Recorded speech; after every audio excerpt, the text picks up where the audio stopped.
The last thing I remember before everything went dark was the smell of burnt sugar and the screech of tires. I had been working late at my confectionery, Rosier's Sweet Haven, perfecting a batch of lavender macarons for a wedding order. The street was empty when I locked up, or at least I thought it was. I stepped off the curb, my mind still calculating ratios of almond flour and egg whites, when the headlights came out of nowhere. They say I was thrown 15 feet. They say the car never stopped. They say I was lucky to be alive. But when I woke up in that hospital bed 3 days later, surrounded by machines that beeped in rhythm with my fractured thoughts, I wasn't thinking about luck. I was thinking about him, about Corbin. The name fell from my lips before I even opened my eyes fully. Corbin. Where's Corbin? I heard a nurse gasp, then whispers, then footsteps rushing away from my bedside. My head felt like it was splitting open, wrapped in bandages that smelled of antiseptic and something metallic I didn't want to identify. My ribs screamed with every breath. But louder than all of that pain was the desperate need to see him. "Miss Rosier, please try to stay calm," a different nurse said, her hand cool on my arm. She had kind eyes, the color of warm honey. "You've been in an accident. You're safe now." I need to see Corbin," I insisted, my voice cracking. "Please. He must be so worried. We were supposed to—" I stopped, my thoughts tangling. What were we supposed to do? The memory was there, just out of reach, like trying to catch smoke. We had plans. He's probably looking for me everywhere. The nurse exchanged a look with someone I couldn't see. "Miss Rosier, is Corbin a family member? We've only been able to contact your aunt in Portland." "No, he's—" I struggled to sit up, sending a lightning bolt of agony through my torso. "He's everything. He's Corbin Valerius. Please, you have to call him. He needs to know I'm okay." The name hung in the air like a detonation. I watched the nurse's face transform from concern to shocked. She knew who he was. Everyone in Las Vegas knew who Corbin Valerius was. I'll speak to the doctor," she stammered, backing away. I lay there, tears streaming down my face, trying to piece together the fragments in my mind. Corbin's face came to me in flashes. Sharp jawline, dark eyes that saw through every pretense. That smile he reserved only for me. I could feel the ghost of his touch, the way his fingers would trace patterns on my skin while we lay in bed on Sunday mornings, sunlight filtering through the curtains of his penthouse. We met 3 years ago. No, was it 3 years? The timeline felt slippery, but the emotions were solid as granite. He had walked into my confectionery on a Tuesday afternoon, looking completely out of place among the pastel decorations and the sweet scent of vanilla. He wore a suit that probably cost more than my entire month's rent, and he had bodyguards waiting outside, trying to look casual and failing miserably. "I need a cake," he had said, his voice low and rough, like aged whiskey. "Something that doesn't taste like lies." I had laughed at that, surprising both of us. "That's an interesting request. Most people just ask for chocolate or vanilla." "I'm not most people," he'd replied, and when our eyes met, I felt the world tilt on its axis. From that day on, he came back, week after week. At first, he pretended it was about the desserts. He'd order elaborate cakes for business meetings, claim he needed custom pastries for events. But I knew. We both knew. It was about the stolen moments, the conversations that stretched longer than they should, the way he looked at me like I was the only real thing in his carefully constructed world. Our first kiss happened in the kitchen of my confectionery, flour dusting my apron, his hands tangling in my hair. "You're the sweetest thing I've ever tasted," he had whispered against my lips, and I had melted like sugar over flame. The memories flooded back now, sharp and vivid. Late-night phone calls where he told me things he couldn't tell anyone else. About the weight of his family's expectations. About the empire of casinos and hotels he was being groomed to inherit. About the loneliness that came with power. I remembered the weekend he took me to his private estate in the mountains, where we pretended the rest of the world didn't exist. I remembered his confession, spoken in the dark. "You're the only person who sees me, Elowen. Just me. Not the name. Not the money. Not the reputation. Just Corbin." I remembered loving him so desperately it felt like drowning and flying simultaneously. "Miss Rosier." A doctor appeared beside my bed, clipboard in hand, expression carefully neutral. "I'm Dr. Reeves. How are you feeling?" "I need to see Corbin," I said immediately. "Please, has anyone called him?" Dr. Reeves pulled up a chair, and something in his demeanor made my heart skip. "Miss Rosier, I need to ask you some questions. It's very important that you answer as honestly as you can. You've suffered a severe head injury, and sometimes trauma can affect our memory and perception." "My memory is fine," I insisted. "I remember everything. The accident, I was leaving work late, crossing the street. But I remember everything else too. I remember Corbin. I remember us." "And how do you know Mr. Valerius?" We're together. We've been together for 3 years. He comes to my confectionery. I paused, heat rising to my cheeks despite the pain. "We're in love. Why are you asking me this like you don't believe me?" Dr. Reeves made a note on his clipboard. "Miss Rosier, have you ever met Corbin Valerius in person?" The question was absurd. I almost laughed, but it came out as a sob instead. "Of course I have. We're everything to each other. He knows things about me no one else knows. I know things about him. I know he has a scar on his left shoulder from a childhood accident. I know he drinks his coffee black with exactly 1 sugar cube. I know he has nightmares about losing control, about becoming the monster people expect him to be. I know..." I stopped, because Dr. Reeves was looking at me with something that resembled pity, and it made me want to scream. "I know he loves me," I finished, my voice breaking. "And he needs to know I'm okay. Please." There was a long silence. Then Dr. Reeves stood. "I'm going to consult with my colleagues. In the meantime, please rest. We're monitoring your condition closely." After he left, I lay there staring at the ceiling tiles, counting them to keep from falling apart. 48 tiles. 48 pieces of evidence that this was real, that I was here, that something was wrong with how everyone was treating me. The door opened again, and the honey-eyed nurse returned. "Miss Rosier," she said softly, "there's been a development. Mr. Valerius has been contacted."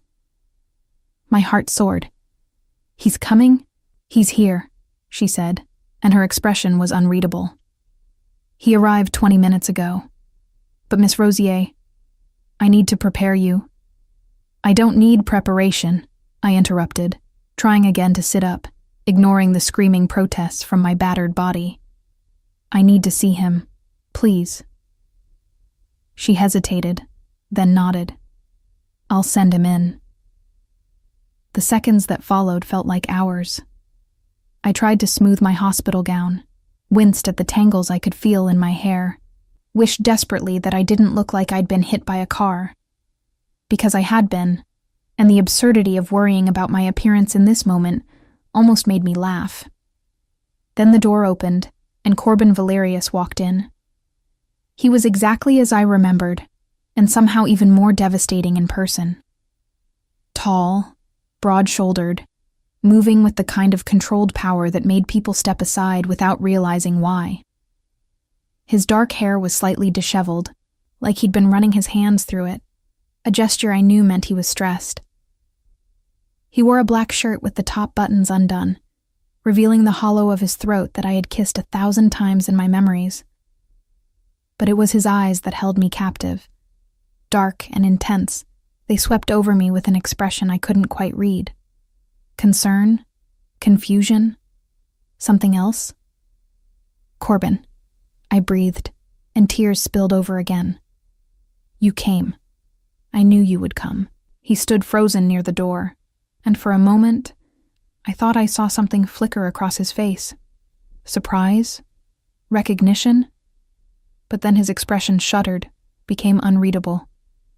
"Elawan Rosier?" His voice was exactly as I remembered it. Low, rough, commanding. The sound of it sent warmth cascading through my chest despite everything. "Yes," I whispered. "Yes, it's me. I'm sorry I worried you. I'm sorry I—" My voice broke. "I thought I'd never see you again." He took a step closer, his movements careful, deliberate. "The hospital called me. They said you were asking for me, repeatedly." "Of course I was asking for you," I said, confusion creeping in through the relief. Why was he talking to me like this? So formal, so distant. "Corbin, what's wrong? Are you angry with me? I know I shouldn't have been walking alone that late, but the order was important, and Miss Rosier." He moved closer to the bed, and I could see the tension in his shoulders, the tight set of his jaw. "I need you to tell me something, and I need you to think very carefully before you answer. Have we met before?" The world tilted again, but this time in the wrong direction. "What? Have we?" He repeated slowly, his eyes never leaving mine. "Ever met before this moment?" I stared at him, waiting for the punchline, for the smile that would tell me this was some kind of joke. A terrible, poorly timed joke, but a joke nonetheless. But his expression remained serious, almost clinical in its intensity. "Corbin, this isn't funny," I said, my voice small. "Why are you—" "Please answer the question." "Yes!" The word came out as a shout, pain lancing through my ribs at the force of it. "Yes, we've met. We've more than met. We're together. We've been together for 3 years. You know me. I know you. You're the one who—" I stopped, panic starting to claw up my throat. "Corbin, why are you doing this? What's happening?" He pulled up the chair Dr. Reeves had used, sitting down slowly, his eyes never leaving my face. When he spoke again, his voice was softer but no less intense. "Elawan, I need you to listen to me very carefully. I have never seen you before in my life." The words hit me like a second impact, worse than the car. The room spun. The machines around me started beeping faster, matching my racing heart. "No," I whispered. "No, that's not. That can't be true. You're confused. Maybe you hit your head too? Maybe—" "I didn't hit my head," he said, and there was something almost gentle in his tone now.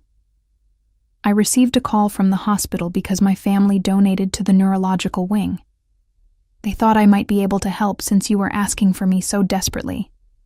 But Elawan, I swear to you, I have no memory of ever meeting you."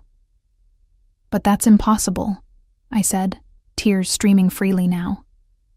"That's impossible because I remember everything. I remember the first time you came to my confectionery. You ordered a cake that didn't taste like lies. You came back every week after that. You told me about your nightmares. You showed me the scar on your shoulder from falling out of a tree when you were 7. We went to your mountain estate. You said I was the only person who saw the real you. You said—" My voice broke completely. "You said you loved me." Something shifted in his expression. His eyes widened slightly, and his body went very still. "What did you say about a scar?" "On your left shoulder," I managed through my tears. "From when you were 7. You fell out of a tree trying to rescue a bird's nest. Your father was furious because you ruined a business dinner. The scar is shaped like a crescent moon." The color drained from Corbin's face. He stood abruptly, the chair scraping against the floor. "How do you know that?" "Because you told me," I sobbed. "Because we're us. Corbin, please believe me." He stared at me for a long moment, and I watched a dozen emotions flicker across his features. Shock, disbelief, confusion, and something else. Something that looked almost like fear.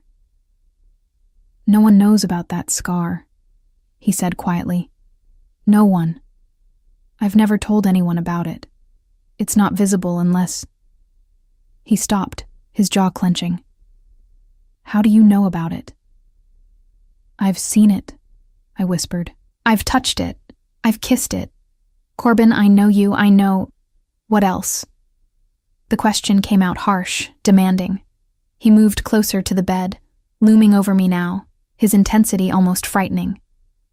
"What else do you think you know about me?" And despite the fear, despite the confusion, despite the pain radiating through every inch of my body, I told him. I told him everything I remembered, every detail of the life we'd shared, every moment we'd stolen, every secret he'd whispered in the dark. I watched his face transform with each revelation, watched him struggle between disbelief and something that looked terrifyingly like recognition. When I finally stopped, exhausted and hoarse, he was silent for a long time. "This is impossible," he finally said, but his voice lacked conviction. "I know," I whispered, "but it's true. All of it is true. You're Corbin Valerius, and I'm Eloane Rosier, and somehow, some way, we belong to each other." He looked at me then, with an expression I couldn't read, something raw and vulnerable and utterly captivating. "You really believe that, don't you?" "It's not belief," I said softly. "It's truth, and somewhere inside you, you know it too. Otherwise, you wouldn't still be here." The machines beeped steadily around us. Outside the room, I could hear the distant sounds of the hospital. Pages overhead, footsteps in corridors, life continuing despite impossible revelations. Corbin Valerius reached out slowly, hesitantly, and his fingers brushed against mine where they lay on the white hospital sheets. The touch sent electricity through my entire body. "Tell me more," he said, his voice barely above a whisper. "Tell me everything you remember. I need to understand this." So I did. And as I spoke, as I wove the story of us that existed only in my fractured mind, I watched Corbin fall under the spell of a romance that had never happened but felt more real than anything either of us had ever known. The morphine drip had been reduced, Dr. Reeves told me, because they needed to assess my cognitive function without pharmaceutical interference. What that meant in practice was that everything hurt more. My ribs, my head, the kaleidoscope of bruises painting my skin purple and green. But my thoughts were sharper, clearer. And with that clarity came the devastating realization that Corbin still didn't remember me. He kept coming back, though. That was something. It had been 4 days since the accident. 4 days of tests and scans and concerned doctors conferring in hushed tones outside my room. 4 days of Corbin appearing at odd hours, early morning before the city woke, late evening when the hospital quieted, sitting in that same chair, asking questions, listening to my answers with an intensity that made my skin feel too tight. "Tell me about the coffee again," he said on the 5th day. He was wearing a navy suit this time, though he'd lost the jacket somewhere and rolled up his sleeves. I tried not to stare at his forearms, at the way the tendons moved when he clasped his hands together. "Black with 1 sugar cube," I repeated, probably for the 10th time. "Not granulated sugar. You said it had to be a cube because your grandfather drank it that way, and he was the only person in your family who ever let you be a kid." Corbin's expression flickered. "My grandfather died when I was 12. "I know," I said softly. You told me you still think about him every time you drink coffee, that it's like a morning ritual of remembering. He stood abruptly, pacing to the window. From my bed, I could see the Las Vegas skyline in the distance, glass towers catching the afternoon sun like broken mirrors. Somewhere out there was his empire, the Valerius Grand, the Obsidian Crown Casino, a dozen other properties that bore his family's name and reputation. My security team ran a complete background check on you, he said, not looking at me. Eloane Rosier, 26 years old, owner of Rosier's Sweet Haven on 5th Street. You've been there for 4 years, clean record, no connections to organized crime, no gambling debts, no reason to know anything about me beyond what's in the newspapers. I don't care about your money, I said, and heard how defensive it sounded. I never did. According to the investigation, you've never even been to one of my casinos. You know I don't gamble, I countered. I told you that. You thought it was funny, remember? You said I was the only person in Vegas who didn't want to take a chance. He turned from the window, his dark eyes finding mine. And what did you say to that? The memory rose, clear as glass. I said I'd already taken the biggest gamble of my life by falling in love with you. Something cracked in his expression. He moved back to the chair, sat down heavily. How do you do that? Do what? Make it sound so real. Make me want to believe you. Because it is real, I insisted, frustration bleeding into my voice. Corbin, I can't explain how or why, but I know you. I know the man behind the reputation. I know you're afraid of becoming like your father. I know you donate anonymously to children's hospitals because you think doing it publicly would just be another power play. I know you have a scar on your shoulder, and you drink your coffee a specific way, and you... Stop. The word came out harsh. He ran a hand through his hair, and I watched it fall back perfectly into place. Just stop. Do you understand how impossible this is? Do you understand what you're describing? A relationship, I said. I'm describing a relationship. No. He leaned forward, elbows on his knees, close enough that I could smell his cologne, cedar, and something darker, more complex. You're describing something that never happened, that can't have happened. I would remember you, Eloane. If even half of what you're saying were true, I would remember. Then why do you keep coming back? The question burst out of me. If you think I'm crazy or lying or whatever explanation makes sense to you, why are you here? You're one of the most powerful men in Las Vegas. You could have left this to the hospital staff.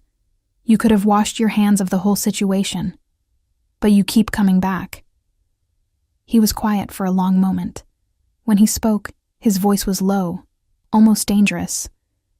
Because you know things you shouldn't know. Because every detail you give me is accurate. Because... He stopped, jaw clenching. Because? Because when I look at you, I feel something I don't understand. The admission hung in the air between us. My heart was doing something complicated in my chest, a rhythm the machines couldn't quite capture. What do you feel? I asked softly. He stood again, and I recognized the movement for what it was. Retreat. Corbin Valerius, who commanded boardrooms and built empires, was running from whatever was happening in this hospital room. I need to go, he said. I have a meeting. Corbin, wait. But he was already moving toward the door. He paused with his hand on the handle, his back to me. I hired a private neurologist, Dr. Sarah Chen, the best in the country. She'll be here tomorrow to consult on your case. I don't need another doctor telling me my memories are false, I said, bitterness creeping in. I need you to believe me. He looked back over his shoulder, and the expression on his face was devastating in its complexity. I'm trying, he said. God help me, I'm trying. Then he was gone, and I was alone again with the beeping machines and the impossible truth of my memories. Dr. Sarah Chen arrived the next morning with an impressive credential list and a no-nonsense demeanor that reminded me of my Aunt Margaret. She was in her 50s, sharp-eyed, with silver threading through her black hair. "Miss Rosier," she said, pulling up the now familiar chair. "I've reviewed your scans and medical history. I want to talk to you about something called confabulation." "I know what confabulation is," I said tiredly. "Dr. Reeves already explained it. It's when your brain fills in missing memories with false information." "Correct. And in cases of severe head trauma, it's not uncommon." She pulled out a tablet, swiping through images. "Your injury was significant. You have a skull fracture, brain swelling, and multiple contusions. The brain is a remarkable organ, Miss Rosier, but it's also fragile. When it's damaged, it tries to make sense of the world, even if that means creating narratives that feel completely real to the person experiencing them. My memories of Corbin aren't confabulations," I said flatly. "What makes you so certain?" "Because..." I stopped, trying to organize my thoughts. "Because they're too detailed, too specific. I don't just remember vague feelings or impressions. I remember conversations, exact words, moments that are too vivid to be invented." Dr. Chen nodded, like she'd expected this answer. "That's actually characteristic of confabulation. The brain doesn't create vague memories. It creates convincing ones, complete with sensory details, emotional resonance, and internal consistency. To the person experiencing them, they're indistinguishable from real memories." "But the things I know about him," I pressed. "The scar, the coffee, his grandfather, those are all true. How would I know those things if we'd never met?" "That," Dr. Chen said carefully, "is the interesting question. Mr. Valerius has asked me to explore every possibility. So let's think about this logically. How might you have acquired information about him?" I wanted to argue, but there was something in her tone that made me pause. She wasn't dismissive. She was genuinely curious. "I don't know," I admitted. "I've been thinking about it constantly. My confectionery is on 5th Street. His office building is across the street. Maybe I saw him coming and going. But that doesn't explain the personal details. Those aren't things you'd know from observation." "Tell me about your confectionery," Dr. Chen said. "How long have you been there?" 4 years. I opened it right after culinary school." "And it's across from the Valerius Tower?" "Yes, I have a good view of the plaza from my kitchen window." Something shifted in Dr. Chen's expression. "So you would have seen him regularly. Not met him, necessarily, but seen him." "I guess," I said slowly. "But I don't remember." I stopped, because that was the problem, wasn't it? What I remembered and what was real seemed to be two different things. "The human brain is very good at filling in blanks," Dr. Chen continued. "You see someone regularly from a distance. Maybe you overhear conversations in the plaza. Maybe you read articles about the Valerius family. They're quite prominent in local media. Your brain takes all these fragments and, in a moment of extreme trauma, weaves them into a cohesive narrative. A story that feels real because it's built from real pieces." "That's not what happened," I insisted, but even I could hear the uncertainty creeping into my voice. "What's the first memory you have of meeting him?" I closed my eyes, reaching for it. "He came into my confectionery. Tuesday afternoon. He was wearing a gray suit. He asked for a cake that didn't taste like lies." "And you're certain this happened?" "Yes, But the memory was slippery now, hard to hold. The more I examined it, the more it seemed to fragment. I remember it. I remember him standing at my counter. I remember. What you might be remembering, Dr. Chen said gently, is the fantasy of him coming into your shop, a wish fulfillment created by a brain under extreme stress. No, I whispered, but tears were burning behind my eyes. Miss Rosier, I'm not trying to hurt you. I'm trying to help you understand what's happening. Your brain is trying to cope with trauma, and it's created a beautiful story. A romance with a powerful man who sees you for who you really are. It's compelling because it's what you want, not because it's what happened. You're wrong, I said, but the conviction was fading. You don't understand. When he looks at me, I can see... What can you see? I can see that he feels it too. This connection, this recognition. Even if he doesn't remember, some part of him knows me. Dr. Chen was quiet for a moment. That's a powerful belief. It's not belief, it's truth. Then let me ask you something. If your memories are real, why doesn't he remember? Head trauma can cause amnesia, yes, but he hasn't suffered any injury. If you truly had a 3-year relationship, why would there be no trace of it? No text messages, no photographs, no witnesses? How do you explain that? I couldn't. That was the horrible truth. I had no explanation for why the love story in my head existed nowhere else in the world. I don't know, I whispered. But I know what I feel. I know what I remember. I believe you do, Dr. Chen said, and her voice was kind. I believe your memories feel completely real. But feeling real and being real aren't always the same thing. And until we can sort out what's happening in your brain, I need you to consider the possibility that your mind is playing tricks on you. After she left, I lay in the darkness of my room, staring at the ceiling tiles. 48 of them. 48 pieces of evidence that I was here, that this was happening, that something had gone terribly wrong.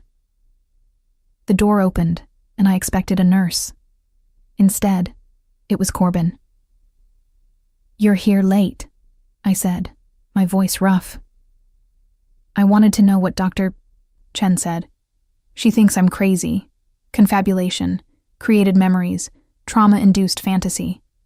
Take your pick. He moved to the window instead of the chair, silhouetted against the city lights. What do you think? I stopped because I didn't know anymore. I think I'm terrified. What if she's right? What if everything I remember is just a story my broken brain invented? What if I don't actually know you at all? You know about the scar, he said quietly. Maybe I saw it somehow. Maybe I overheard someone talking about it. Maybe... No one knows about the scar, Elowen. He turned to face me, and even in the dim light, I could see the intensity in his expression. I don't talk about my childhood. I don't tell people stories about my grandfather. I sure as hell don't share details about nightmares or fears or any of the things you seem to know. So either you're the best detective in Nevada or what? Or something impossible is happening. I pushed myself up in bed, ignoring the protest from my ribs. You believe me?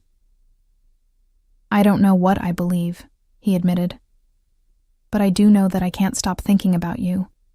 That I've rearranged my entire schedule for the past week to come here. That when you look at me with those eyes and tell me we belong to each other, some part of me wants to believe it so badly it physically hurts. The confession hung between us, raw and honest. Corbin! Don't, he said, holding up a hand. Don't say anything. Not yet. Because if I'm going crazy along with you, I need to at least try to be rational about it. Since when is love rational? He laughed, but it sounded broken. Since never, which is exactly the problem. He moved closer to the bed, and I could see the exhaustion in the lines around his eyes. Tell me something. In your memories, in this relationship we supposedly had, was it good? Were we happy? Yes, I said without hesitation. We were perfect. No relationship is perfect. Ours was, I insisted. You made me feel seen, cherished, like I was the center of your universe despite everything else you had going on. And I like to think I did the same for you. I gave you a place where you could just be Corbin, not the Valerius heir or the casino magnate or any of the roles you have to play. Just you. He sat down on the edge of my bed, closer than he'd ever been, and I could feel the heat of him through the thin hospital blanket. "I want that," he said quietly. "I've wanted that my entire life. Someone who sees past all the bullshit. Someone real." "Then maybe that's why," I suggested. "Maybe my brain didn't invent this from nothing. Maybe it tapped into what we both wanted and created the story we wished was true." "That's a hell of a theory." "You have a better one?" He reached out, his fingers hovering over my hand but not quite touching. "What happens now?" "I don't know," I admitted. "I don't know if I'll ever recover these memories properly, or if they'll fade, or if I'll wake up one day and realize none of it was real. But Corbin, right now, in this moment, I remember loving you. And that has to mean something." His fingers finally made contact with mine, and the touch sent electricity through every nerve ending I possessed. "It means you're the most dangerous thing that's ever happened to me," he said, "because I'm starting to believe in something that might not exist." "Or," I countered, threading my fingers through his, "you're starting to believe in something that exists in a way we don't understand yet." He looked at our joined hands, then back at my face. "You're really not afraid of me, are you?" "Everyone's afraid of me." "Should I be?" "Most people think so." "Well, in my memories, you're gentle with me. Protective. You said I brought out the best parts of you. The parts your family tried to bury." "Christ," he muttered. "You really do know how to make it hurt." "I'm sorry. Don't apologize. Just..." He squeezed my hand carefully. "Just keep telling me these stories. Real or not, I want to hear them. I want to know what it would be like to be loved by someone like you." "Someone like me?" "Someone who sees me as just a man. Not a name or a bank account or a reputation.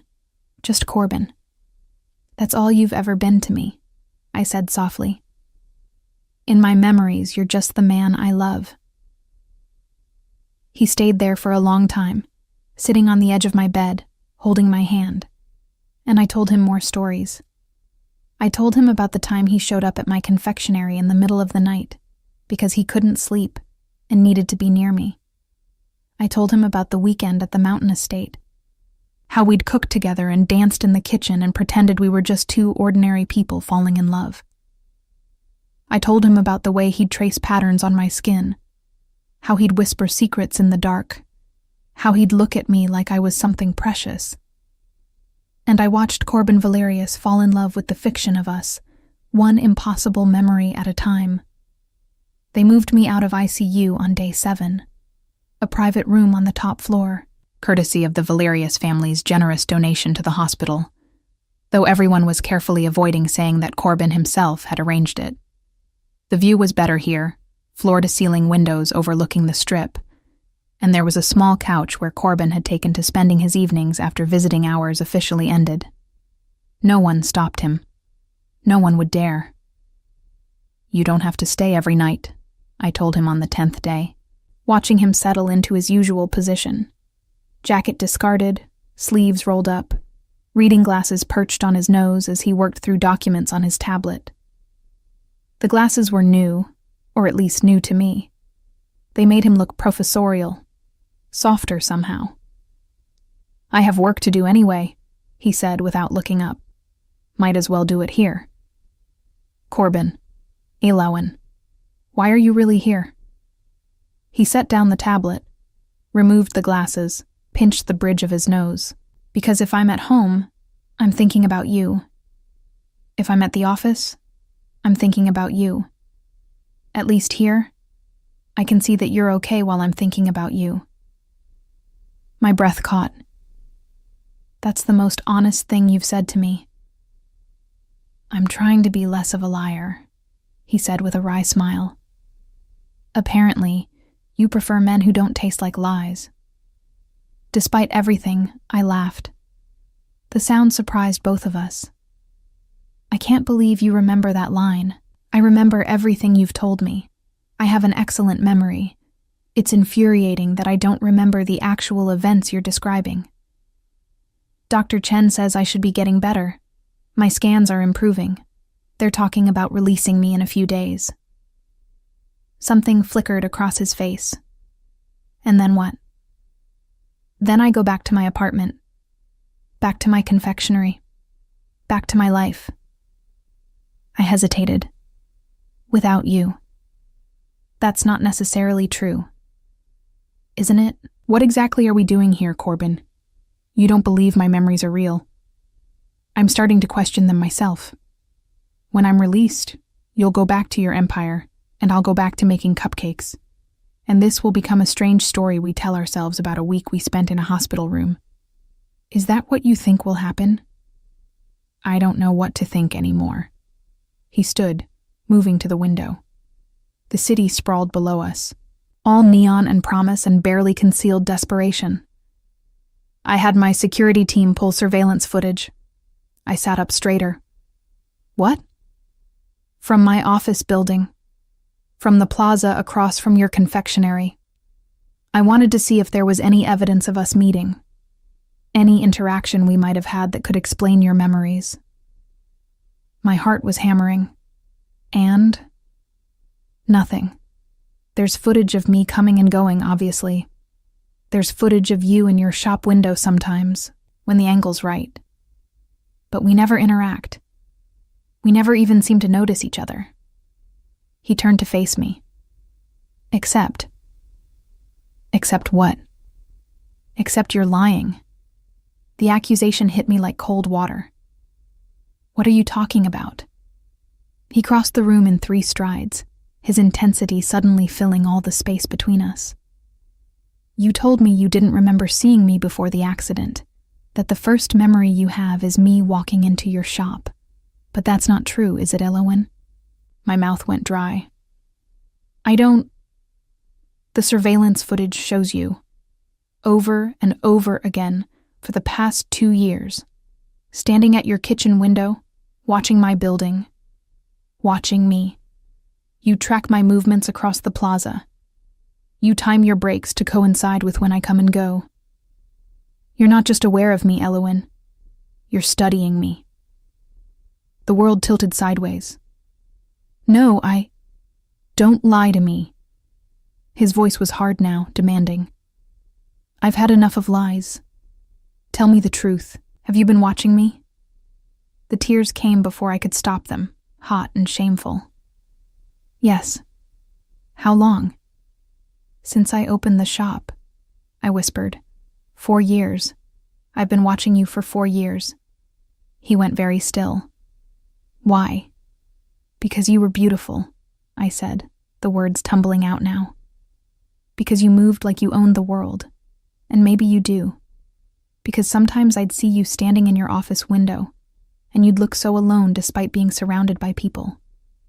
Because I told myself stories about you to get through the day, about who you might be under all that power and reputation. Stories, he repeated slowly.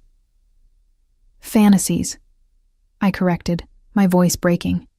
Just fantasies. I never imagined I'd actually meet you. You were like a character in a book I was writing in my head, someone impossibly out of reach. So when you had your accident, my brain took all those fantasies and made them real. I finished. Dr. Chen was right. I created a romance from wishes and observations, and 4 years of watching you from a distance. You were never in my shop. We never had late-night phone calls. We never went to a mountain estate. I made it all up. The silence that followed was devastating. I couldn't look at him, couldn't bear to see the disgust or pity, or whatever emotion would be written across his face. I'm sorry, I whispered. I'm so sorry. I wasn't trying to manipulate you or trick you. I really believed it was real. But you deserve to know the truth. I've been lying to you, even if I didn't realize it. I'm just some pathetic woman who spent years creating a fantasy relationship with a man who never knew she existed. I heard him move, heard the door open, and my heart shattered. He was leaving. Of course he was leaving. Why would he stay after learning that everything was based on... The door closed. I looked up to find him still in the room, his back against the door, his expression unreadable. "You're not leaving?" I managed. "No." He crossed back to me, and there was something different in the way he moved now. Something decided. "I'm not leaving." "Why not?" "I just told you I've been essentially stalking you for 4 years. I created an entire relationship in my head. That's insane." "Is it?" He sat down on the edge of my bed again, closer than before. "Or is it just human?" "Corbin, let me ask you something. In your fantasies, in the story you told yourself about us, was I happy?" The question caught me off guard. "Yes, you were happy with me. And was I a good man? The man you wished I could be?" "You were..." I had to stop, swallow around the lump in my throat. "You were everything I thought a man could be. Strong but gentle.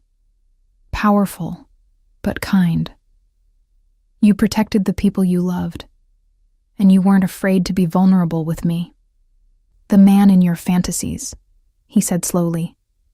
"He sounds a lot better than the man I actually am. That's not true, isn't it? I'm ruthless, Elowen. I've done things to build this empire that would turn your stomach. I've made people disappear, legally mostly, but not always kindly. I've crushed competitors and intimidated rivals. I'm my father's son, no matter how much I wish I wasn't. I know all that," I said quietly. "I've read the articles. I've heard the rumors. But that's not all you are. I've also seen you stop to help an elderly woman pick up her dropped groceries in the plaza. I've seen you slip money to homeless people when you think no one's watching. I've seen you stand in your office window at 3 a.m, and I recognize that loneliness because I feel it too." His jaw clenched. "You can't know those things from watching."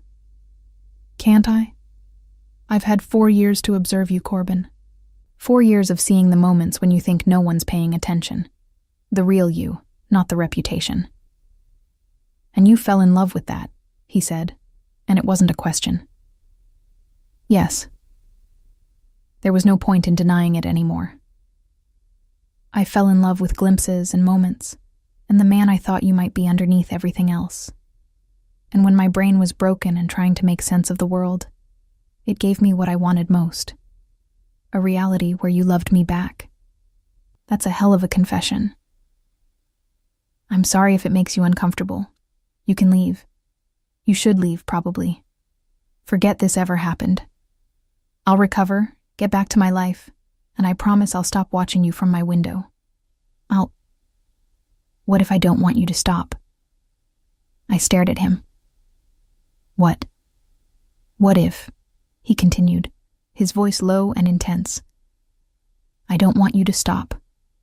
What if knowing that someone has been seeing me, really seeing me, for 4 years is the most real thing that's happened to me in longer than I can remember? You can't be serious. Do I look like I'm joking?" He reached out, his hand cupping my face with surprising gentleness. "Elowen, for the past 10 days, I've been trying to make sense of this, trying to find a rational explanation. But here's what I've learned. I don't care if your memories are real or not. What I care about is that you know things about me no one else knows. That you've been watching me with enough attention to see past the reputation. That when you describe the man you fell in love with, I want to be that man." "Corbin, that's crazy? Impossible?" "Probably. But I told you I'm done with lies. So here's the truth. I think about you constantly. I've rearranged my entire life around visiting you. When you tell me stories about us, I want them to be real so badly it feels like I'm losing my mind. And now that I know you've been watching me, that you've been creating this story around me for years, it should feel invasive, creepy. But it doesn't. It feels like finally, someone sees me. Tears were streaming down my face. This is insane. Probably, he agreed. But I've spent my entire life being sane and controlled and playing by rules set by other people. And where has that gotten me? Alone in a tower, surrounded by people who want something from me. Never sure who actually gives a damn about Corbin versus the Valerius name. I care about Corbin, I whispered. I know you do. That's the terrifying part. You created an entire fantasy life around the man you thought I could be, and now I want to become that man. I want to make your fantasies real. That's not how it works. You can't just... Can't I? Watch me. He stood, began pacing the room with barely contained energy. Here's what I think happened. I think you watched me for 4 years. I think your brain took all those observations and created a story. But I also think that story is more true than you realize. Because the man you described, the one who drinks coffee a specific way and has nightmares and wants someone to see past his reputation, that man is real, Elewen. That man is me. You just knew it before we ever spoke. So what are you saying? He stopped pacing, turned to face me. I'm saying I want to take your fantasy and make it reality. I'm saying that for the first time in my life, I've met someone who isn't afraid of me, who sees the man I actually am instead of the reputation, who makes me want to be better. And I don't care if it started with you watching me from a window, or creating stories in your head, or having a brain injury that scrambled your memories. All I care about is that you're real, and I'm real, and this thing between us feels more genuine than anything else in my life. You barely know me, I protested weakly. Don't I? I've spent 10 days learning everything about you. Your favorite color is sage green because it reminds you of spring. You sing off-key when you bake. You're terrified of disappointing people, so you work yourself to exhaustion. You have a scar on your left hand from a knife accident in culinary school. You're allergic to shellfish, but you miss eating shrimp. You talk to your Aunt Margaret every Sunday. You read romance novels and cry at happy endings. You believe in second chances and true love, and that people are fundamentally good even when evidence suggests otherwise. I was openly crying now. How do you know all that? Because I asked. Because I listened. Because I wanted to know you, Elewen. Not just the fantasy version, but the real you. And guess what? The real you is even better. This is crazy, I said again, but there was no conviction left in my voice. Maybe, but I'm done with sanity if this is the alternative. He moved back to the bed, took both my hands in his. So here's what I'm proposing. You get out of here in a few days. When you do, I want to take you to dinner. A real date, no hospital rooms or medical equipment. I want to learn everything about you that I don't already know. And I want to see if we can build something real together, starting from this impossible foundation. What if it doesn't work? What if the reality doesn't live up to the fantasy? Then at least we'll know, he said simply. But Elewen, I have a feeling that the reality is going to be so much better than any fantasy either of us could create. Because this time, we're both choosing it, both building it together. I don't know what to say. Say yes. Say you'll give us a chance. Say you'll stop watching me from windows and start actually being with me. I looked at him, really looked at him. This man who could have anyone, who could have dismissed me as a crazy woman with a head injury, who instead had stayed, who had listened, who wanted to take the broken pieces of my fantasy and build something real from them. Yes, I whispered. Yes to all of it. He smiled then, and it transformed his entire face. Good. Because I've already made reservations for Friday night. Presumptuous. Determined, he corrected. There's a difference. He stayed until dawn, and we talked about everything and nothing. About his childhood and my culinary school years. About the pressures of his family legacy and my dreams for the confectionery. About what it means to be lonely in a crowded city.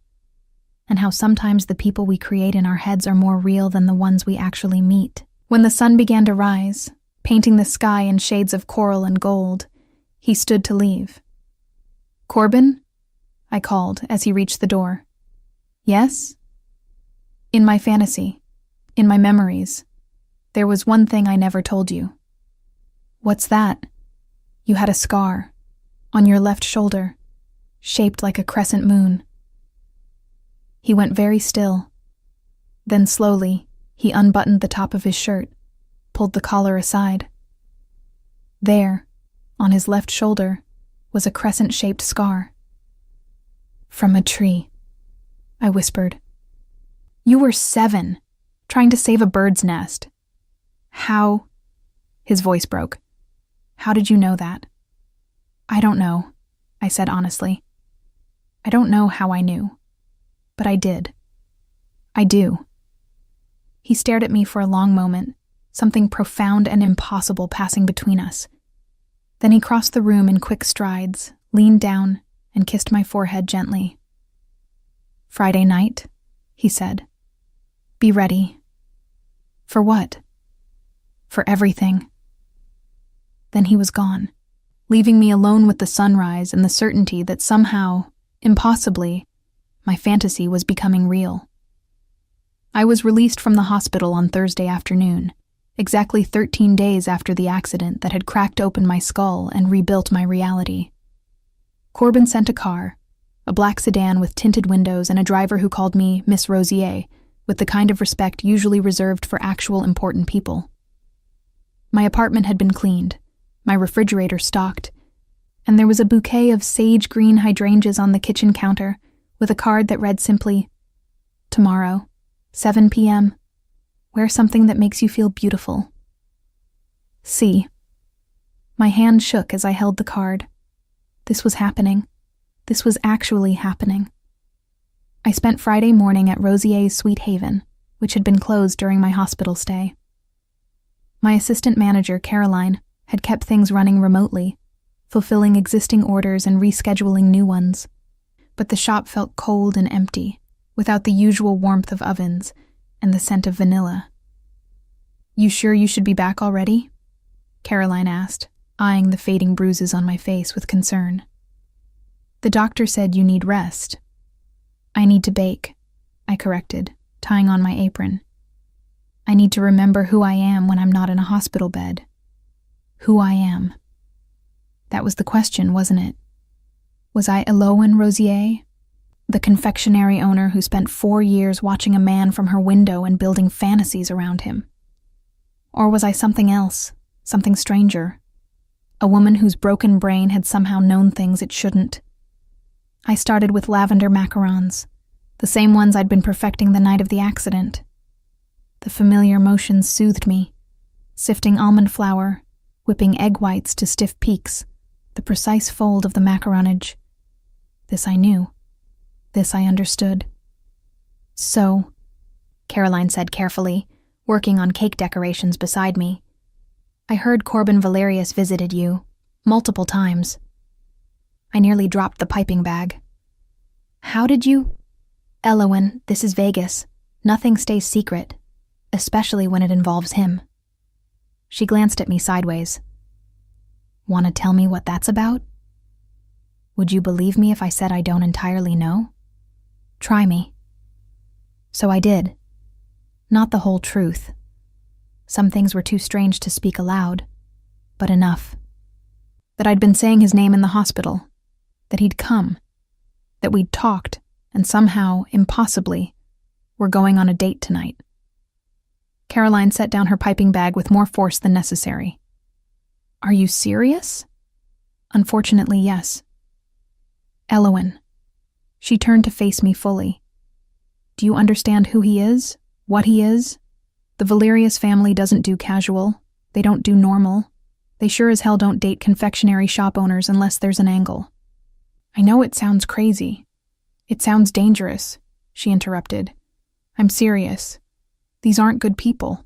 They're powerful and they're connected, and they don't let people into their world without a reason.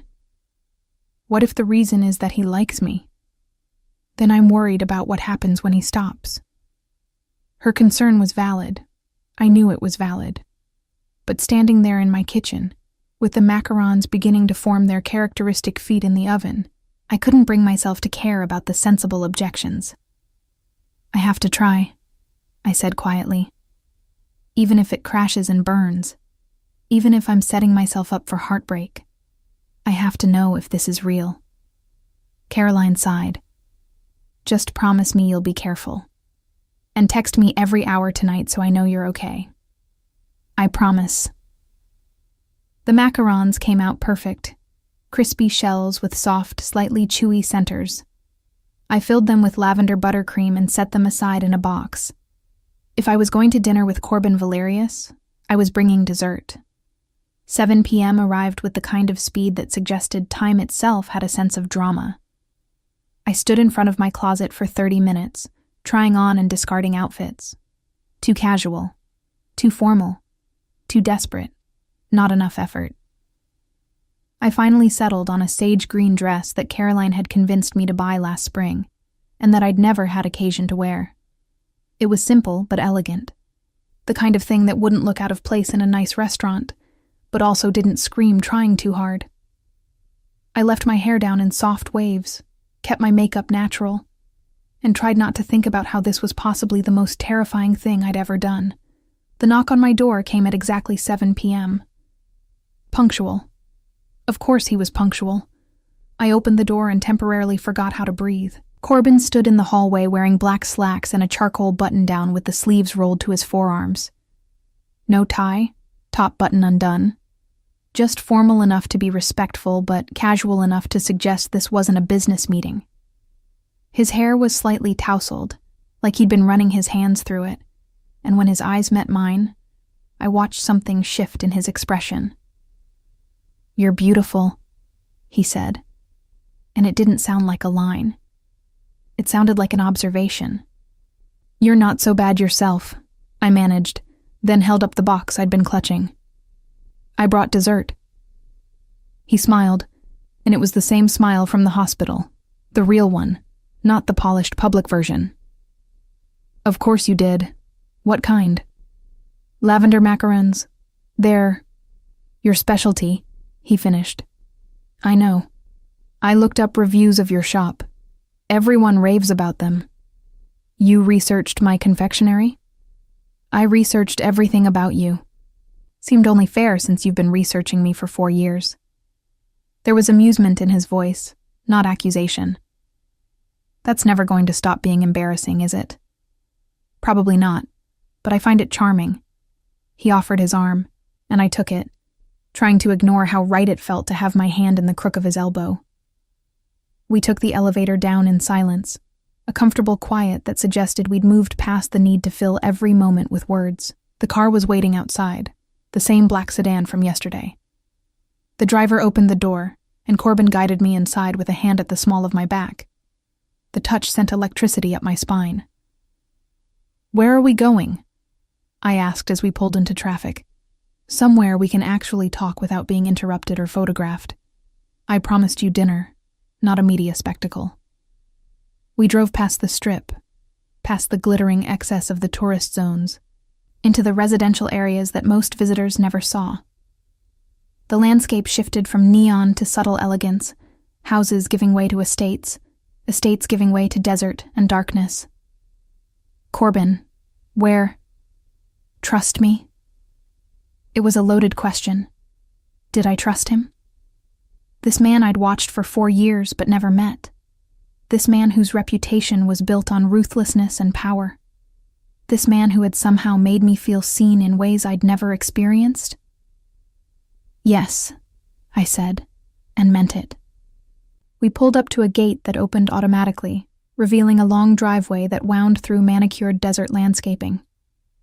At the end sat a house, no, an estate, all glass and steel and clean lines, lit from within like a beacon against the darkness. "This is your mountain estate," I said, the words tumbling out before I could stop them. Corbin went very still. "What?" "In my memories, my fantasy, you had a mountain estate where we spent weekends. This looks just like how I imagined it, He turned to look at me, his expression unreadable. "Alawan, this is my private residence. I've never brought anyone here before. Not business associates, not family, and definitely not dates. This is the one place that's entirely mine." Oh. I didn't know what to do with that information. "And it's not in the mountains, but I do have a place there." He paused. "That I've also never shown anyone." "Why are you telling me this?" "Because you deserve to know what this means. Me bringing you here. It means I'm choosing to trust you with something real, not just the public version everyone else sees." The car stopped, and Corbin helped me out. The night air was cool, carrying the scent of sage and something sweet I couldn't identify. The house loomed before us, beautiful and slightly intimidating. "Ready?" he asked. "No, but let's do it anyway." He laughed, took my hand, and led me inside. The interior was stunning. High ceilings, an open floor plan, floor-to-ceiling windows that showcased the city lights in the distance and the stars above. But what caught my attention was the kitchen. It was massive, professional-grade equipment gleaming under pendant lights, an island that could have served as a workspace for an entire culinary team. "You like to cook," I said, another piece of the puzzle clicking into place. "How did you—" "Yes, I do. It's one of the few things I do just for myself, not for business or image. In my fantasy, we cooked together. Sunday mornings, elaborate breakfasts that took hours because we kept getting distracted." His hand tightened on mine. "Show me." "What?" "Show me what we made. Teach me. Let's make one of your fantasy memories real." I stared at him. "You want to cook? Right now?" "I thought we were having dinner." "We are. We're making it. Together." He pulled me toward the kitchen. "Unless you're not feeling up to it? I can order something if—" "No," I interrupted. "No, I want to. This is not how I expected tonight to go." "Good. I don't want expected. I want real." So we cooked. I taught him how to make my grandmother's risotto, the one I'd supposedly made for him dozens of times in my fantasy memories. He was surprisingly competent in the kitchen, his hands confident as he stirred and tasted and adjusted seasonings. "You've done this before," I observed. "My grandfather taught me. He said cooking was an act of creation, and creation was the closest we get to divinity." Corbin glanced at me. "I've never told anyone that before." "Why not?" "Because in my family, creation is weakness. We're supposed to conquer, control, dominate, not stand in kitchens making risotto." "Your grandfather sounds like he was a good man. He was the only good man in my family." Corbin's jaw clenched. "My father hated that I spent time with him. Said he was filling my head with soft ideas. When he died, my father told me I needed to stop being sentimental and focus on the business." "That's awful." "That's the Valerius way." He stirred the risotto with more force than necessary. "Be hard. Be ruthless. Show no weakness. Certainly don't stand in your kitchen making dinner for a woman you barely know, because she has the audacity to make you feel something real." I moved closer, put my hand over his on the spoon, stilling the aggressive stirring. "Hey, look at me." He did, and I could see the conflict in his eyes, the battle between what he'd been raised to be and who he actually wanted to be. "You're not your father," I said firmly. "You're not your family's reputation. You're Corbin, the man who visits patients in hospitals and researches confectionery shops and brings women to his private estate to cook risotto. That man is good. That man is worth knowing. That man exists because of you," he said quietly. "Because you saw him first. You imagined him into being." "No. I saw what was already there. I just paid attention when everyone else was distracted by the reputation." We finished cooking in companionable silence, moving around each other with an ease that felt practiced even though it was our first time. When the risotto was perfect, creamy and rich, with just the right amount of bite, we plated it and moved to the dining room. The table was set simply, just two places facing each other, candles providing soft light. Corbin opened a bottle of wine, poured 2 glasses, and sat down across from me. "To impossible beginnings," he said, raising his glass. "To making fantasies real," I countered. We clinked glasses and drank, and the wine was rich and complex, warming me from the inside. "This is good," I said, gesturing to the risotto. "We make a good team." "We do." He took a bite, closed his eyes in appreciation. "Your grandmother was a genius. She'd like you. She always said the measure of a man was how he treated people who couldn't do anything for him. Then I hope I'd measure up." We ate in comfortable silence for a while, the kind of quiet that suggested we didn't need to fill every moment with conversation. But there was a question burning in the back of my mind, and finally, I couldn't contain it anymore. "Corbin, why did you really bring me here?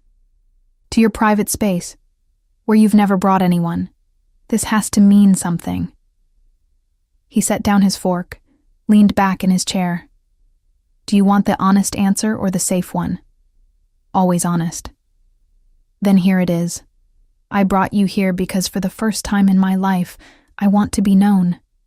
Not the public version, not the business persona, not the Valerius heir. Just Corbin. And somehow, despite everything being backwards and impossible, you already know that version of me. Or you think you do. And I want to show you that you're right." That's a lot of pressure to put on a first date. This isn't a first date, though, is it? Not really. In your memories, we've been together for 3 years. In my reality, I've been thinking about you nonstop for 2 weeks. This is something else entirely, something I don't have a word for. Continuation, I suggested. We're continuing something that technically never started, but feels like it's been going on forever. That's insane. I know. I like it. After dinner, we took our wine to the living room, settling on a couch that faced the floor-to-ceiling windows. The city sprawled below us, all light and shadow and promise. "Tell me a memory," Corbin said. "One of your favorites. Something that felt real." I thought about it, reaching into the tangle of memories and fantasies and confabulations that lived in my head. There was a night, in my fantasy, where you showed up at my apartment at 3 a.m. You'd had a nightmare, couldn't sleep, needed to be near me. We didn't talk about what the nightmare was. We just sat on my couch, your head in my lap, and I ran my fingers through your hair until you fell asleep.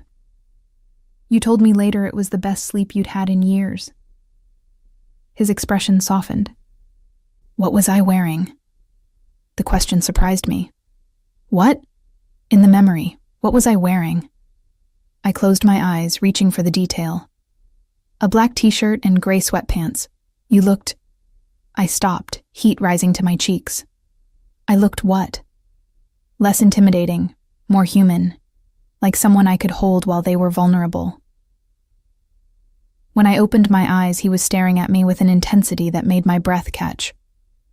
"I have nightmares," he said quietly. "Frequently, about losing control.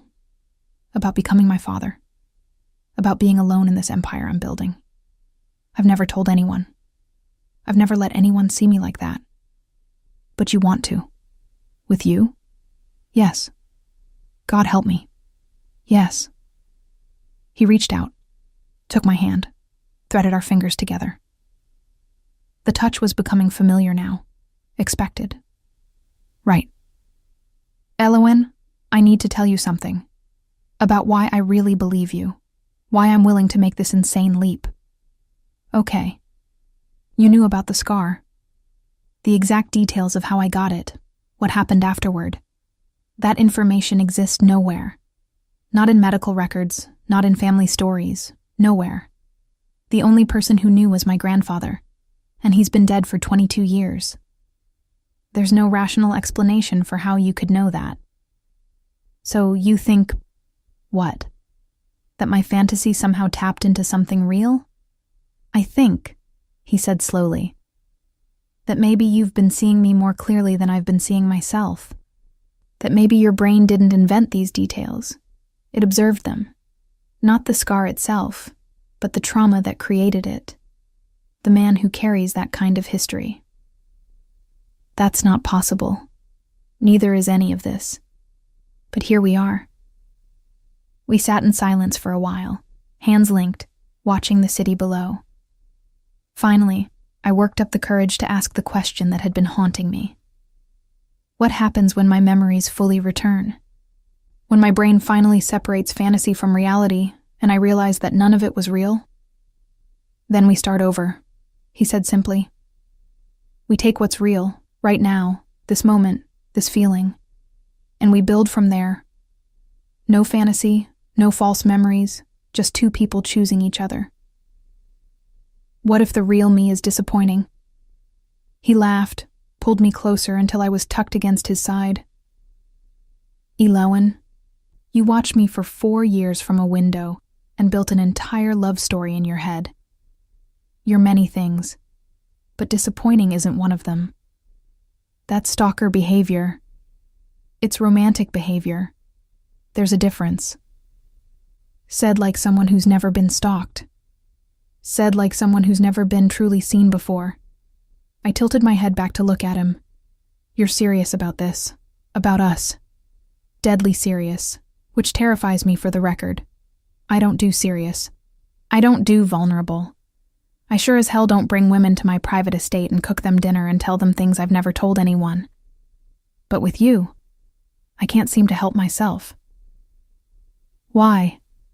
Because you make me want to be real. Not the reputation. Not the role. Just Corbin. And I've been waiting my whole life for someone to want that version of me. I shifted, moving until I was straddling his lap, my hands on his shoulders. His hands settled on my waist, warm and steady. I want that version of you, I said. I've always wanted that version of you. Real or fantasy. That's the man I fell in love with. Elowen. I kissed him before he could finish the thought. It was soft at first, tentative, but then his hands tightened on my waist and the kiss deepened, became something hungry and desperate and real.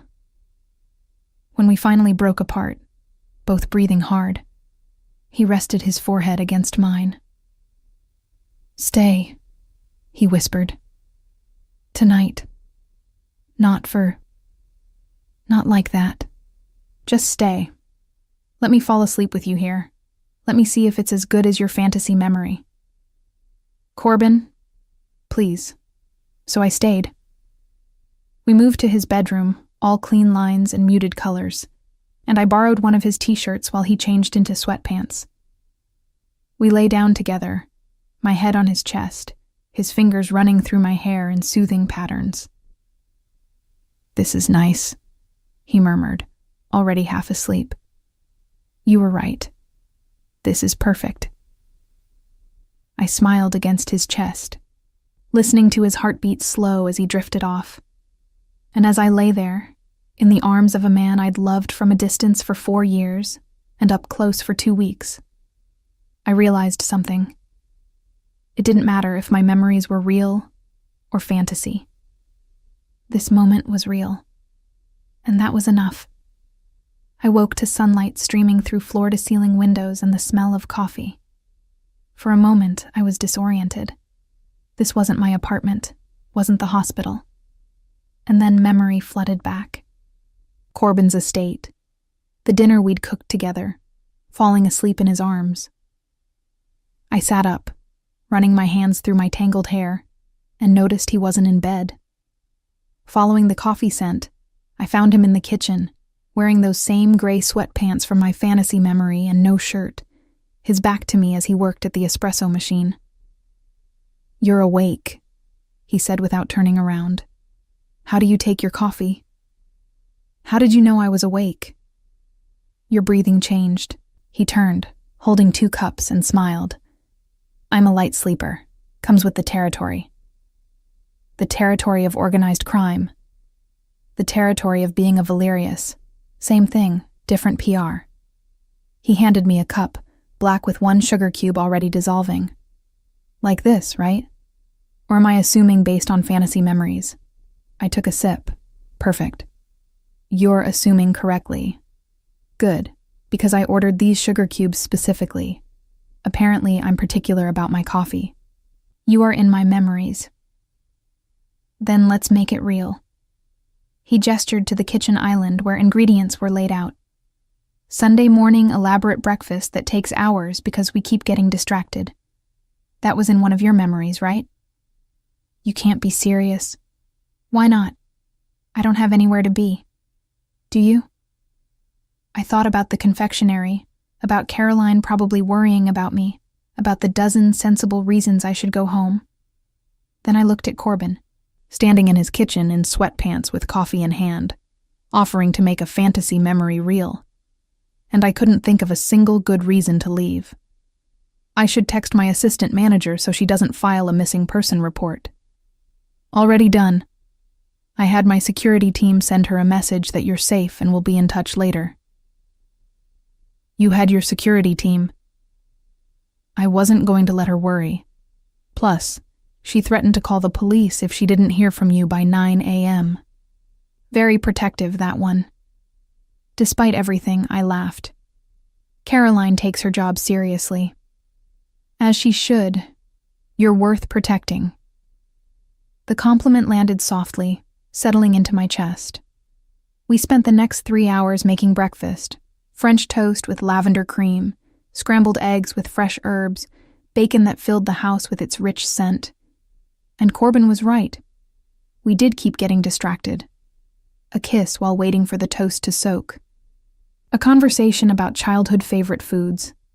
A debate about whether sweet or savory breakfast was superior. This is dangerous, I said, licking lavender cream from my thumb. What is? This. Us. How easy it is. How right it feels. What happens when reality comes crashing back in? Corbin set down the spatula, moved around the island until he was standing in front of me. Then we deal with it, together. But Elowen, I need you to understand something. This is reality. Right now, this moment. This is the most real thing in my life. But my memories? Your memories showed you who I actually am underneath everything else. Maybe they're not factually accurate, but they're emotionally true. And that's what matters. Before I could respond, his phone rang. He glanced at the screen, grimaced. I need to take this. 2 minutes. He stepped onto the patio, and I could see him through the windows, his posture shifting as he talked. This was CEO Corbin, not the man who'd just been making French toast with me. When he came back in, the warmth in his eyes had dimmed slightly. Problem? I asked. Family meeting. Tomorrow morning. Mandatory attendance. My father wants to discuss quarterly projections and some expansion plans. He ran a hand through his hair. That stress gesture I knew. I'm sorry. I was hoping we could spend the whole day together. It's okay.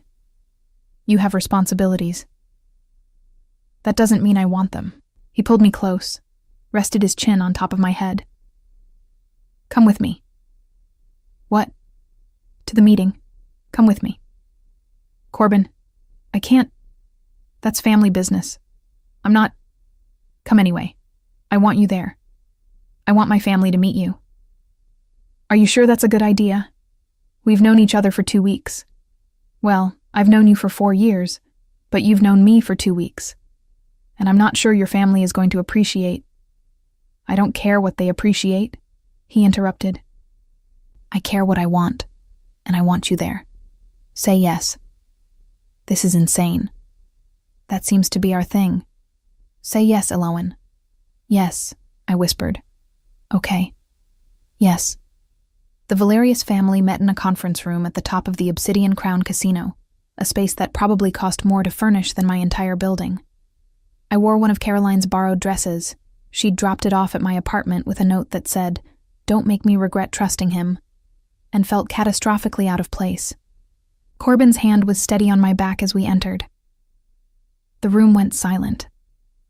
There were 5 of them. Corbin's father, Marcus, a man who looked like Corbin might in 30 years if all the warmth was surgically removed. His mother, Helena, elegant and cold as ice sculpture. His younger brother, Dante, who watched me with undisguised curiosity. His Aunt Viviane, who'd apparently taken a break from running the European operations to attend. And his Uncle James, who handled security across all properties. "You're late," Marcus said, not looking up from his documents. "I'm on time. You started early." Corbin pulled out a chair for me, then took the seat beside me. "Everyone, this is Eloane Rosier. Eloane, this is my family." The silence stretched. Helena spoke first. "The confectionery owner." "Yes," I managed. "The one who was in the accident," Viviane added. "I heard you developed quite the fixation on my nephew." Heat flooded my cheeks. "That's not—" "She's here as my guest," Corbin interrupted, his voice hard. "And she'll be treated with respect. Is that clear?" Marcus finally looked up. "Is this wise? Bringing an outsider to a family meeting?" "She's not an outsider. Not to me." "Corbin," his father said slowly, "I know you've been spending time at the hospital. Charitable work is commendable, but bringing her here suggests a level of involvement that's— I'm in love with her." The words dropped into the room like a bomb. I stopped breathing. Corbin's hand found mine under the table, squeezed. "Excuse me?" Helena's voice was ice. "You heard me. I'm in love with Eloane, so she's not going anywhere. And if any of you have a problem with that, now's the time to say it."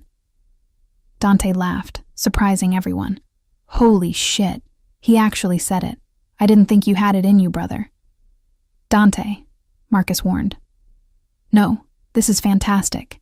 Corbin's been a robot for years, and now he's bringing women to family meetings and declaring love. I'm into it." "This is not appropriate," Helena said.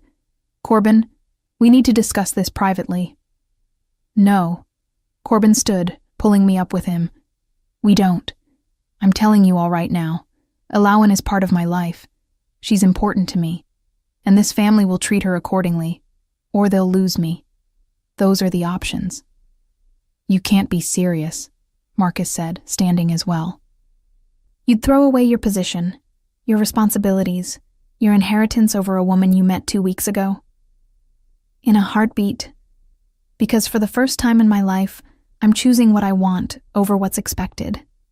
I'm choosing happiness over duty. And I'm choosing her." I was crying. I couldn't help it. Tears streaming down my face as Corbin defended me to his family, as he chose me over everything he'd been raised to prioritize. "Corbin," I whispered. "You don't have to." "Yes, I do." He turned to face me fully, ignoring his family. "I do have to, because you're worth it. Because what we have is worth it. Because I'd rather have one real thing in my life than 100 powerful illusions." "Well," Viviane said from her seat, surprising everyone. "This is unexpected, but not entirely unwelcome. God knows this family could use some genuine emotion instead of calculated strategy." "Viviane," Marcus warned. "Oh, shut up, Marcus. Your son's in love. Let him be in love. It's not going to destroy the empire." The meeting dissolved into chaos. Marcus arguing, Helena strategizing, Dante laughing, Viviane defending us. Through it all, Corbin stood steady beside me, my hand in his, choosing me over and over again. We left after 20 minutes, ignoring Marcus's demands that we stay. In the elevator down, I turned to Corbin. "You just declared war on your family for me." "Not war, just boundaries. There's a difference. They're going to make your life hell. Let them try." He pulled me close, kissed my forehead. "I meant what I said up there. I love you, Elowen. I don't care if it's too soon or if it sounds crazy. I love you. You love the fantasy, I whispered. No, I love you. The real you. The woman who watches the world from her kitchen window and creates stories and makes lavender macarons and isn't afraid to tell me when I'm being an ass. I love your courage and your kindness and the way you see the best in people even when they don't deserve it. I love... Stop, I interrupted. Stop before I completely fall apart. Too late for that, I think. We went back to his estate, ordered takeout because neither of us had the energy to cook, and spent the evening on the couch talking about everything except his family. As night fell, Corbin disappeared for a few minutes, then returned with a small box. I need to show you something, he said, sitting beside me. It's probably going to sound crazy. Everything about us sounds crazy. Go ahead. He opened the box. Inside was a ring, white gold with a vintage setting, a single oval sapphire surrounded by tiny diamonds. My heart stopped. Corbin, what? Before you panic, this isn't a proposal. Not yet. But I need you to look at this ring and tell me if you recognize it. I stared at the ring, and something in my brain shifted.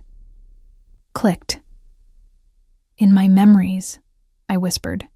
In my fantasy, you proposed with a ring exactly like this. Sapphire because it reminded you of the twilight sky. Vintage setting because I love old things.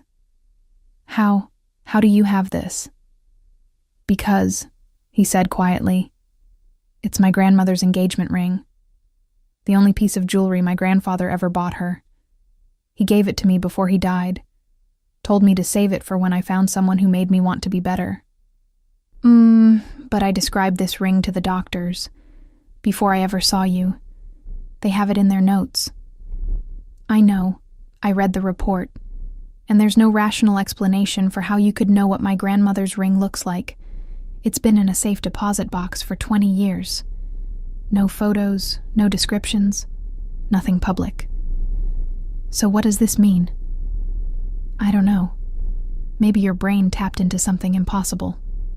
Maybe there's more to human consciousness than we understand. Or maybe... He paused. Maybe some part of me was always waiting for you, and some part of you always knew me, and your accident just brought it to the surface. That's impossible. So is everything else about us. He took the ring from the box, held it up to the light. In your fantasy, when did I propose? After I recovered. After we'd rebuilt our relationship on solid ground instead of confabulation and confusion. You said you wanted it to be real, not rushed. Then that's what I'll do. I'll wait until you're ready, until you know for certain that what you feel is real and not just fantasy. And then I'll ask you properly, with this ring, and make your fantasy memory come true. I was crying again, damn it. What if I never fully recover my real memories? What if I can never separate the fantasy from reality? Then we create new memories, real ones, as many as we need to bury the confusion. We build something so solid that it doesn't matter what came before. How are you so sure? Because, he said, pulling me into his arms, I've spent 34 years being careful and calculated and safe. And in 2 weeks with you, I've felt more alive than I have in my entire life. So yeah, I'm sure. I'm sure that whatever this is, it's worth everything. We fell asleep there on the couch, wrapped around each other, the ring box open on the coffee table like a promise waiting to be kept. 3 months later, I still couldn't remember the accident itself. Dr. Chen said that was normal, the brain protecting itself from trauma. What I could remember was everything that came after. Corbin's face when he walked into my hospital room, the way he listened to my impossible stories. The choice he made, over and over, to believe in something that shouldn't exist. The confectionery was busier than ever, partly because of the quality of the desserts, and partly because word had gotten out that Corbin Valerius's girlfriend owned it. I hated the attention, but appreciated the business. Caroline had been promoted to full partner, and we'd hired 2 more staff members to keep up with demand. Corbin and I fell into a routine that felt both new and ancient. Sunday morning breakfast that we cooked together. Tuesday evening walks through the city. Friday nights at his estate, cooking dinner and talking until dawn. We moved slowly, carefully, building a foundation of real memories to complement the fantasy ones that still lived in my head. The family eventually came around, or at least stopped actively opposing us. Vivian became an unexpected ally, telling me stories about Corbin as a child that matched details from my confabulated memories. Dante started showing up at the confectionery for free samples and gossip. Even Helena thawed slightly, though Marcus remained icily polite. But there was still a gap, a missing piece. I had my fantasy memories of our relationship. I had our new, real relationship. But I didn't have the truth of how they connected, why my brain had known things it shouldn't, why the ring and the scar and a dozen other details had been so precisely accurate. Until the day I was cleaning out the storage room behind the confectionery and found the journals. They were stacked in a box labeled Old Recipes, pushed far back on a high shelf. I'd never seen them before, but when I opened the first one, I recognized my own handwriting from 4 years ago. March 15th. I saw him again today. The man from across the street, the one who always looks so serious. He stopped to help Mrs. Chen pick up her dropped packages. Nobody else even paused. I wonder what his name is. My hands were shaking as I flipped through pages. Entry after entry, dating back 4 years. Observations about Corbin. Details I'd noticed. Stories I'd told myself about who he might be. April 3rd. He was standing in his office window again last night, 3 a.m. I was up finishing a wedding cake order. We were both awake at the same time, both alone, separated by a plaza and about $1 million of difference in our tax brackets. I made up a story where he came to my shop looking for refuge from his life, where I gave him coffee and cupcakes and didn't ask questions, where he looked at me like I was the most real thing in his world. May 22nd. I overheard someone in the plaza talking about Corbin Valerius. That's his name. I finally learned it. And they mentioned a scar from a childhood accident. I invented an entire story about how it happened. A tree, a bird's nest, a father who was more concerned with appearances than his son's safety. It's probably not true, but it feels true. That's the strange thing about stories. Sometimes they're more honest than facts. I read through all 5 journals, spanning 4 years of observations and fantasies and details I'd invented about a man I'd never met. And slowly, impossibly, the truth emerged. My confabulated memories hadn't come from nowhere. They'd come from these journals, from 4 years of watching and wondering and creating stories. When my brain was broken and trying to make sense of the world, it had reached into this treasure trove of fantasies and made them real. It had taken my fictional stories about Corbin and convinced me they'd actually happened. But here was the impossible part. Many of the details I'd invented, the scar story, his grandfather's influence, his coffee preferences, were accurate. Not because I'd somehow magically known them, but because I'd been paying such close attention, reading between lines, observing patterns, that my subconscious had pieced together the truth. I'd been profiling him for 4 years, and my profile had been remarkably accurate. I sat in that storage room for an hour, crying and laughing and trying to process what this meant. My memories weren't real in the literal sense. Corbin had never come to my shop. We'd never had a romance. None of the events I remembered had actually happened. But they were real in every other way that mattered. Because I'd loved him for 4 years, even if only in my imagination. I'd seen him clearly enough to understand who he actually was. And when we finally met, when my broken brain gave me the excuse to speak those fantasies aloud, it had created the space for something real to grow. I called him immediately. "Elawan? What's wrong? You sound..." I need you to come to the confectionery. Now. I found something." He arrived in 15 minutes, concern written across his features.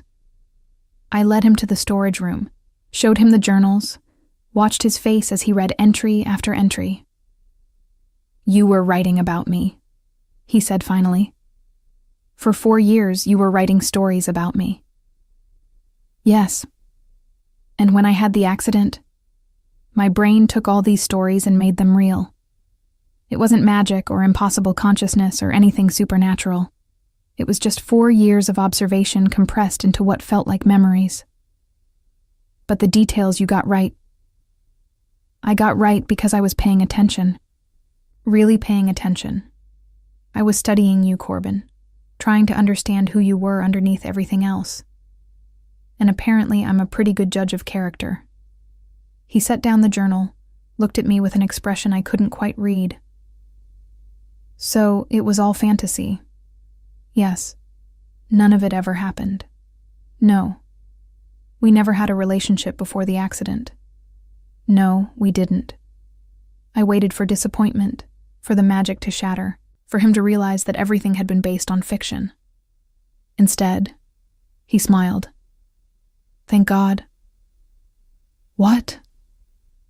"Thank God it was fantasy." He crossed the room, pulled me into his arms. "Because that means everything that's happened since has been real. Not confabulation, not false memory, not trauma-induced fiction. Real. You chose me, and I chose you, and we built something genuine." "You're not disappointed?" "Disappointed? Elowen, I'm relieved. Don't you see? This is better than having a real past I couldn't remember. This means our entire relationship has happened with both of us fully present, fully choosing it. No gaps, no missing pieces. Just us." I buried my face in his chest, breathing him in. "I spent 4 years creating you in my imagination. And then you turned out to be even better in real life. How is that possible?" "Because imagination is powerful, but reality is better. And because you saw me clearly even when you were just watching from a window. You knew who I was before we ever spoke." We stood there for a long time, holding each other in the storage room of a confectionery, surrounded by journals full of fantasies that had somehow come true. "Can I take these?" he asked finally, gesturing to the journals. "Why?" "Because they're our origin story. Weird and complicated and absolutely perfect. I want to keep them. They're evidence of my somewhat creepy obsession with you. They're evidence that you loved me before I deserved it. That's not creepy. That's grace." 2 weeks later, Corbin took me to his mountain estate. The real one, not the one from my fantasy memories. It was smaller than I'd imagined, cozier, a cabin nestled in pine trees with a view of snow-capped peaks. "I've been coming here since my grandfather died," he told me as we sat on the porch, wrapped in blankets against the autumn chill. "It's the only place that feels entirely mine. No family history, no business connections, just a place to breathe. It's beautiful. It's ours now, if you want it to be." I turned to look at him. "Corbin, I'm not asking yet, not the big question. But I'm asking this. Do you want to share this space with me? Make real memories here to replace the fantasy ones?" "Yes," I said without hesitation. "Always yes." We spent the weekend there, cooking and hiking and talking about everything and nothing. On Sunday morning, we made elaborate breakfast just like in my fantasy memories. French toast and bacon and scrambled eggs with fresh herbs. We got distracted, kissing between tasks, laughing at our failures, succeeding just often enough to call it a victory. After breakfast, Corbin took my hand. "Walk with me?" We hiked to a clearing overlooking the valley, pine needles crunching under our feet, the air sharp and clean. At the center of the clearing was a bench I'd never seen before. "I had this installed last week," Corbin said. Because in one of your journal entries, you wrote about us sitting together in the mountains, watching the sun set, feeling at peace for the first time in our lives. I wanted to make that memory real. I was crying before he even got down on one knee. "Elawan Rosier," he said, pulling out the sapphire ring. His grandmother's ring, the one from my confabulated memory. I spent 34 years being who I was supposed to be instead of who I wanted to be. And then you looked at me from a window and saw the truth I'd been hiding from everyone, including myself. You created a love story in your imagination that was so compelling, it changed reality. You made me want to be the man in your fantasies, the good one, the gentle one, the one who wasn't afraid to be real. These past 3 months have been the most genuine of my life. Not because they were easy. My family's still adjusting, the press is having a field day, and we still have no idea how you knew about my grandmother's ring. But because they've been us. Real and messy, and absolutely perfect.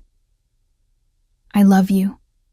I love your courage and your creativity, and the way you make lavender macarons at 2 a.m. I love that you spent 4 years writing stories about me and then had the audacity to make them come true. I love that you see the best in people even when they don't deserve it. I love that you chose me, over and over, even when it would have been easier to walk away. So I'm asking you to keep choosing me. To let me keep choosing you. To build a life with me that's better than any fantasy because it's real. Elawan, will you marry me? I dropped to my knees in front of him, taking his face in my hands. Yes. Yes, absolutely yes. I love you, Corbin. The real you. The man you actually are. Not the fantasy version or the reputation or anything else. Just you. He slid the ring onto my finger, and it fit perfectly. Of course it did. Some things were always meant to be, even if they took 4 years of watching from a window and a traumatic brain injury to finally happen. In my journal, I said through happy tears. In one of the entries, I wrote that you'd propose with this exact ring in the mountains. I described this moment down to the bench and the pine trees, and the way you'd look at me like I was your whole world. I know. I read all the journals. He kissed me softly. I'm just making your fantasies come true. No, I corrected. You're making something better than fantasy. You're making something real. We sat on that bench until the sun set, exactly as I'd written about 4 years ago. And as the sky turned sapphire blue, the same color as my engagement ring, I realized that sometimes the greatest love stories start with impossible beginnings. Sometimes you fall in love with someone from a distance, create entire worlds in your imagination. And then a car accident and a broken brain give you the courage to speak your fantasy aloud. Sometimes a man who could have dismissed you as crazy instead listens, believes, and chooses to make fiction into reality. Sometimes confabulation and truth and love get so tangled together that it doesn't matter what's real and what's imagined. Because the life you build afterward is genuine enough to eclipse everything that came before. I'd spent 4 years watching Corbin Valerius from my kitchen window, telling myself stories about who he might be. And it turned out I'd been right about him all along. Not because I was magic or psychic or special, but because I'd been paying attention. Really paying attention. And he'd been worth every second of those 4 years of watching. Every journal entry, every fantasy memory, every impossible moment that led us here. What are you thinking? Corbin asked, pulling me closer. I'm thinking that I told myself stories about us for 4 years, and now we get to write the real story together. And I'm thinking that the real story is going to be even better. Better than fantasy? Better than anything I could have imagined. Because it's ours. Actually ours. He kissed me as the stars came out, and somewhere in the distance, I heard the sound of my own laughter. Real, genuine, free. The laugh of a woman who'd loved a man from a window for 4 years, and then had the courage to tell him impossible stories when her brain was broken. The laugh of a woman whose fantasy became reality, became something even better than either one. The laugh of a woman who was, finally, exactly where she was meant to be. We got married 6 months later in the clearing where he proposed. Small ceremony, just family and close friends. Caroline was my maid of honor. Dante was Corbin's best man, and made a speech about how his brother had finally learned to be human. The confectionery expanded to 3 locations. Corbin insisted on being a silent partner, contributing capital, but letting me maintain creative control. "Your vision," he said. "I'm just here to make it bigger." His family eventually accepted that I wasn't going anywhere. Marcus even admitted years later that I'd made Corbin less insufferable. Helena started ordering all her event cakes from Rosier's Sweet Haven. Viviane became one of my closest friends. The journals live in a safe in our bedroom, our origin story, preserved. Sometimes I read them and marvel at how accurate my fantasy Corbin was. Other times I read them and see all the ways real Corbin is better. We never did figure out how I knew about the ring, or the scar, or a dozen other details that should have been impossible. Dr. Chen has theories involving collective unconscious and pattern recognition and the power of sustained observation. Corbin just shrugs and says some things are meant to be mysteries. I prefer his explanation. 5 years after the accident, I stood in our mountain cabin, the real one, where we spent weekends away from the city, making lavender macarons while Corbin worked on his laptop at the kitchen table. Sunday morning, elaborate breakfast, getting distracted by conversation and kisses and life. "What are you smiling about?" he asked, looking up.